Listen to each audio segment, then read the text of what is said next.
Vous avez peut-être vu le Figaro ce matin où l'on apprend que la procréation médicalement assistée, cette PMA, la GPA, la gestation pour autrui, sont actuellement étudiées par l'Académie de médecine et elles mènent une enquête sur les attentes des couples homosexuels auprès des gynécologues obstétriciens. Alors ces constats, ces retours d'enquête seront contenus dans un rapport rendu fin 2013. Qu'en pensez-vous ? Attendons le rapport.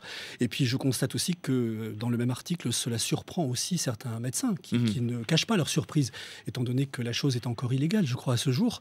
Donc, attendons le rapport. Il y a aussi, je crois, à l'horizon 2014, des états généraux sur cette assistance médicale à la procréation. Moi j'ai le sentiment que sur la méthode, est-ce que la méthode vous choque un peu ou pas ? La méthode, quand elle est consultative, elle peut exister, évidemment. Ce qui me choque, c'est cette façon de toujours vouloir continuer la boîte de Pandore qu'ont annoncé quand même pas mal de commentateurs. Il y a quand même l'étape déjà du mariage pour tous qui vient d'être vécu, non sans douleur quand même dans l'opinion publique, je crois qu'on peut le reconnaître. Toujours pas remis. En citoyenneté, il y a quand même beaucoup de citoyens qui n'en sont pas remis. Vous non plus. Il n'y a pas que moi personnellement à ce micro. Mais vous êtes un républicain aussi. Mais je suis un républicain. La loi est passée. La loi est passée, mais il y a 700 000 personnes qui ont signé une pétition avant que la loi ne soit votée et promulguée et qui n'ont quasiment pas eu le moindre retour de reconnaissance de leur pétition.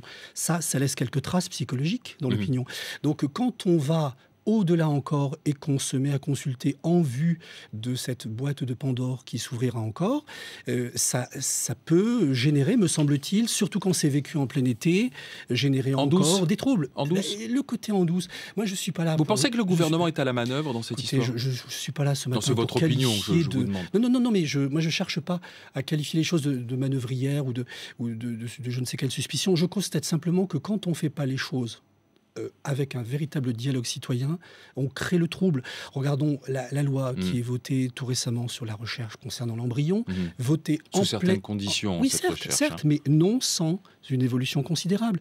Et en omettant de respecter ce que le dialogue sur la bioéthique d'il y a quelques années avait prévu, c'est-à-dire la convocation d'états généraux en cas de transformation importante. Mais alors tout ça, ça ne peut pas ne pas semer le trouble. Comment voulez-vous que les gens vivent sereinement ces changements qui sont quand même pas anodins? Ça touche l'existentiel. Vous êtes bien d'accord que ça, c'est quand même pas des affaires accessoires. L'embryon duquel je viens, duquel nous provenons, c'est quand même pas rien. C'est pas un amas cellulaire, si vous par le exemple. Permettez, Monsieur Potvin, restons simplement sur cette enquête de l'Académie de médecine avec notamment une question qui est posée aux médecins. Pensez-vous que la PMA devrait être accessible aux couples homosexuels et prise en charge par l'assurance maladie? Voilà les questions qui sont posées. C'est consultatif.